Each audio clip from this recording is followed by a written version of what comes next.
Lawrence of Arabia is one of the greatest films of all time. 62 years after its release, it continues to be a benchmark for filmmakers and a subject of study in film schools worldwide. Why? Stick around because we're about to explore the incredible camera work that makes this film look like a living painting. Lawrence of Arabia has an aspect ratio of 2.2 to 1. Even though it looks like CinemaScope, it was shot in 65mm film. What's the difference between 65mm and 70mm? The film stock used in the camera is 65mm with an aspect ratio of 2.38 to 1. After the film is finished, it is printed on 70mm film with extra space for the soundtrack. The additional 5mm contains 4 magnetic stripes holding 6 tracks of stereo sound. However, the frame size of the image in 70mm is smaller than 65mm, and the final aspect ratio is 2.2 to 1. Theaters got the 70mm print, so that's why they call it a 70mm film.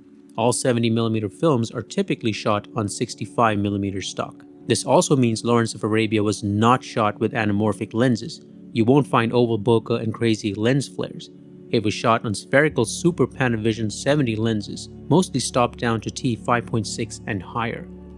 In one incredible scene, they had a custom Sphero Panatar 450mm t8 lens just for a shot of Sharif Ali emerging from the mirage. David Lean, the director of Lawrence of Arabia, was obsessed with scale and detail. He wanted the desert to be more than just a backdrop. He wanted it to be a character in the story. The sweeping landscapes captured in 65mm makes you feel the isolation, the heat, and the enormity of Lawrence's journey. Lean, along with cinematographer Freddie Young, used the desert's natural light to craft some of the most iconic images in film history. The way the light reflects off the sand, the deep shadows, and the brilliant highlights were meticulously planned. The desert is a place of extremes, and the film's visual style reflects this. Lean and Young use shadows and dapple lighting to mirror Lawrence's internal conflict, his dual nature as both a hero and an anti-hero, a man caught between two worlds.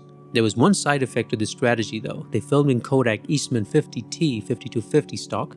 This would translate to about an ISO of 100 or so. Some of the shadow regions of this film are just black. I'm not sure if this is the limitation in the restoration, but if you have seen the 70mm version projected, please let me know if you remember the darker faces are fully visible or not. Other than this, the cinematography of Lawrence of Arabia is utter perfection. Does any modern film shot on the Alexa 65 look as grand and expensive as Lawrence of Arabia? The Alexa 65 sensor is similar to 65mm, and it has more dynamic range and low light abilities than Super Panavision 70 and Kodak stock from the 60s. The great advantage of 65mm film is it gives incredible resolution, possibly a maximum of 8K. It could capture the vastness of the Arabian desert and the epic scale of the story and not miss any details. You can see every character in the background clearly. Often cinematographer Freddie Young shot with a small aperture to allow for a greater depth of field, ensuring that the desert remained sharp from the foreground to the horizon. Deep focus, the sheer resolution and clarity of 65mm film combined with Super Panavision 70 lenses makes Lawrence of Arabia one of the most immersive films you'll ever see. Lean was able to capture the vastness of the Arabian desert in a way that few films before or since have managed. The sheer scale of the imagery is overwhelming, dwarfing the characters to insignificance against the unforgiving desert. They had to wait for just the right conditions and the perfect light to shoot. Principal photography took over a year. Shooting in such bright environments required careful management of light and depth of field. It would have been too easy to underexpose the shadows or overexpose the highlights, particularly because you can't see very well through just a viewfinder in the harsh desert light. Lean preferred to let many scenes play out in long shots. You have to remember, projected on 70mm on a large cinema screen, you can see the faces quite clearly. A mobile phone or laptop just cannot reproduce the immersiveness the frames are meant to convey. The next great reason for the visual richness of Lawrence of Arabia is the color scheme.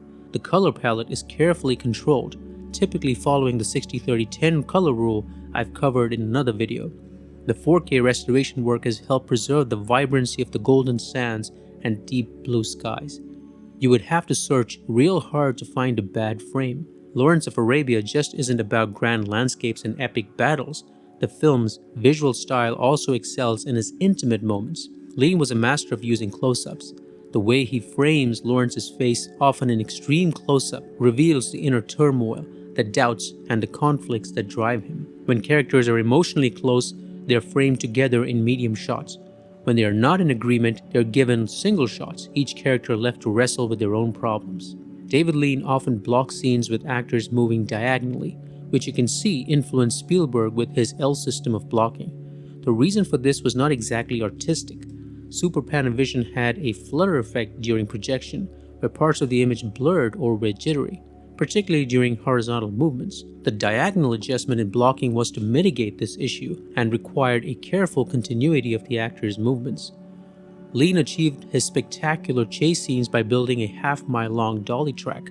A Burns and Sawyer Academy crane with geared head mounted on a flat car not only kept pace with galloping riders but enabled the special 70mm Panavision camera to make steady pans. David Lean has inspired many great directors, but the inspiration for the visual style of Lawrence of Arabia came directly from John Ford's 1956 masterpiece, The Searchers. Several scenes in the film directly recall Ford's work, most notably Sharif Ali's entrance at the well. Lean's use of the desert, particularly the way he framed the vast, empty landscapes to emphasize isolation and the overwhelming scale of the environment, was also influenced by Ford's work in Monument Valley. The costumes in Lawrence of Arabia also played a significant role in the film's visual language. Lawrence's white robes stand out starkly against the golden sands. The cleanliness of his clothes are a symbol of his outer status and possibly his purity. As the film progresses, these robes become increasingly stained and worn, reflecting Lawrence's moral decay and the erosion of his idealism. The contrast between the whiteness of his robes and the harshness of the desert symbolizes his struggle to maintain his ideals in the face of overwhelming adversity. In the end, he returns to his clean uniform, once more an outsider, even to his own. The editing in Lawrence of Arabia is spectacular. Who can forget one of the greatest cuts in film editing history? In one shot, Lawrence blows out a matchstick and it cuts to the incredible heat and power of the desert. The film score was composed by Maurice Jarre and is considered one of the greatest film scores of all time. It won an Academy Award, and so did David Lean and Freddie Young. So, to answer the question, why did Lawrence of Arabia look like $1 billion? It's the result of a perfect storm of artistic vision, technical innovation, and sheer dedication. David Lean and his team created a film that is visually stunning, and is not just a backdrop to the story. The visuals are the story. The legacy of Lawrence of Arabia's visual style can be seen in countless films that followed. It set a new standard for epic filmmaking, influencing directors from Steven Spielberg to George Lucas to Ridley Scott and many others. Its unique blend of grandeur and intimacy in the use of landscape, light, and composition remains unparalleled. That is worth $1 billion, I think.